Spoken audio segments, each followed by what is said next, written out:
Hello，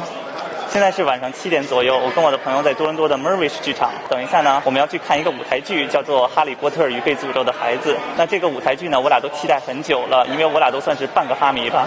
其实我们没有完整的看过书，但是电影呢，我们是一部没有落都看过的，所以我们也很期待这部剧。好了，不多说了，我们先去看剧了，待会儿再见吧。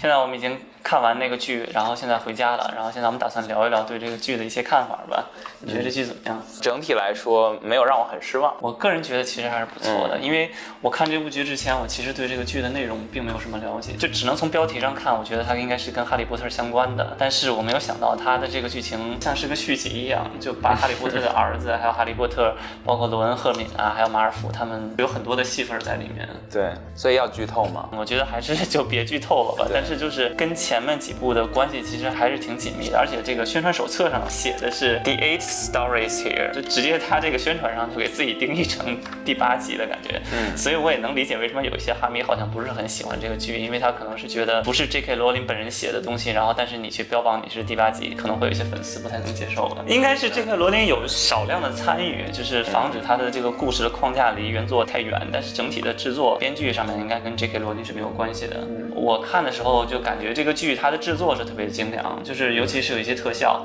因为我看这个剧之前呢，我就记得那个广告上好像是宣传这个剧，就是说 Magic is real，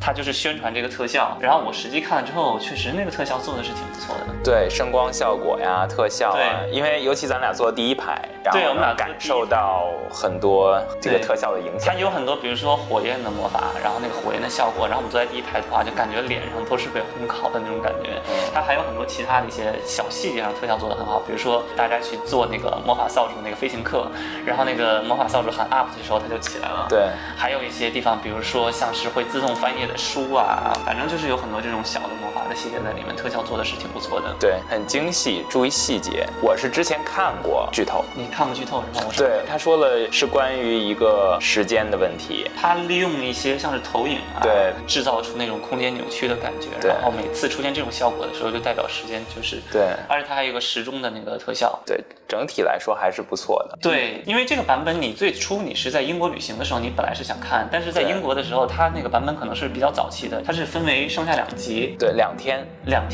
然后每一天又分上下2个 take， 对。但是现在我们看到这个版本呢，它是浓缩到只有1天，大概是3个小时左右的长度，对，差不多。相对来讲，情节可能相比英国的那个最早的那个版本有一定缩减，因为后来我看完之后，我去查了一下英国的那个版本，里面还有像一些哈利小时候的一些情节，这个实际上我们看的那个版本是没有的。所以以后去英国还得看一遍。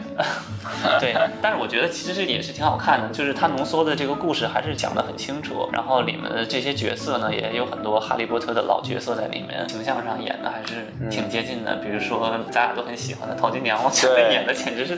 像从电影里出来的一样。那里面的我觉得就是上一点年纪的老演员，其实演的都挺好的，就是张弛有度。对，而且舞台剧，因为你坐在前排的优点就是你可以很细腻的看到他们的一些微表情，一些表演的细节。然后我觉得他们就是非常认真的在表演，你可以看到他的表情的张力，一些小的动作都做得很好。记得有一个情节 ，Draco Malfoy 他的孩子就 Scorpion， 他有一个情节，他跟哈利波特的孩子就是 Albus 吵架，然后那个 Scorpion 就是能看到他眼睛上那个泪光闪闪的样子。其实像舞台剧这种东西，如果你距离很远的话，你根本看不到他的眼睛了。但是他们就是做到100%的要去还原那个人物，就是当场就真的是哭出来了，所以很投入。对，我觉得挺投入的。对，而且很克制，我能清晰的看到他眼睛里的湿润，但是他没有流下眼泪。没有哗的流。对，而且挺了不起的，就是咱们今天看的这个 Scorpion 的那个演员，他其实是一个代译，因为这个手册里他有一张小纸，就会告诉你说今天某几个演员他是由代译演的，可能是原来的那个主译的演员，他可能今天有些事情参加不了，所以就由代译来上了。但是作为一个代译能演得这么好，我是没有想到的我觉得就是这个演员就 Bryce Fletch， 我觉得他演的真的是挺不错的。这个剧反正我个人是觉得真的挺值得看的，就是蛮精彩的，而且就是票价也没有很贵，你坐在第一排的话也就100多块钱。对。差不多，虽然第一排不是一个高价座了。他之前跟我说去坐第一排，因为能看到很多这个演员的互动，然后事实上确实也是这样，你可以看到很多演员的表演的细节。但是多伦多的那个剧院，因为它第一排稍微有点高，它那个舞台导致就是要一直仰着头看，而且有的一些远景你只能看到人的上半身，就看起来会稍微有点累。而且坐第一排还有一个不太好的地方，就是因为离得太近了，然后它那个舞台上就是有一些装置，比如说它有一个泳池，就是里面有些情节会有一些像是在湖边的一些情节，然后它安排了一个泳池，然后演员有的时候会跳下去或者从泳池里钻出来。如果坐到第一排的话，我们这个位置因为比较靠角落就还好，但是再往右2个座位的那个人，就每次那个演员从泳池里出来都会溅他们一身水。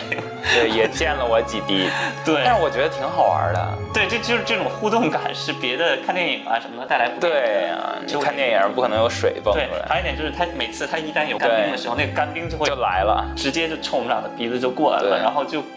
而且还有就是伏地魔下场就在咱们旁边，看得非常清楚。对，整体上我觉得就是特效什么的都不错，然后剧情如果从哈密的角度来讲的话，角色稍微性格上跟原作里可能会有点偏差，像是哈利好像塑造的有一点中年危机的那种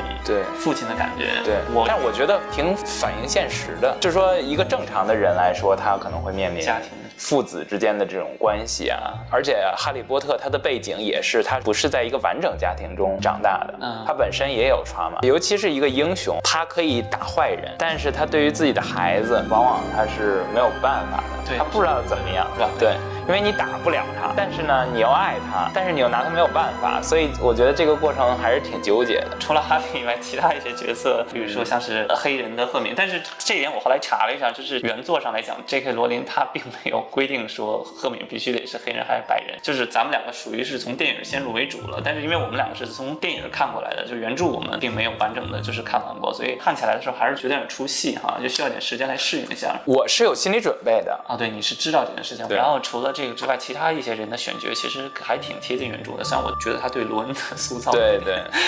有点太搞笑了。就是罗恩在原作里虽然也有一些搞笑的东西，但是我觉得好像把罗恩弄得有点太搞笑了。对。感觉是全剧里60%-70%的笑点的担当，我觉得是。对，对，我在看这个剧，我看到一半的时候，我就深切的感觉，我觉得这个剧可能是一个很粉马尔福跟哈利波特 CP 的人编出来的一个故事，因为他不光是在描述他们两个的孩子之间的这种非常强烈的这种友谊啊，就已经强烈到某种程度了，而且他也有很多马尔福跟哈利成年的他们两个之间的一些就是戏份。我觉得在原作看来的话，我都没有想到马尔福的地位会这么高，所以我觉得如果你是很粉哈利跟马尔福这个 CP 的话，这个剧其实还是蛮值得看的。对了，还有一个遗憾就是我觉得它里面的音乐有点让我失望，我不知道它可能是因为没有电影的音乐的版权吧，反正就是它里面的音乐都是风格很现代，然后听起来也感觉不到它跟哈利波特系列有什么联系。但是整体来讲，我觉得是一个不错的体验。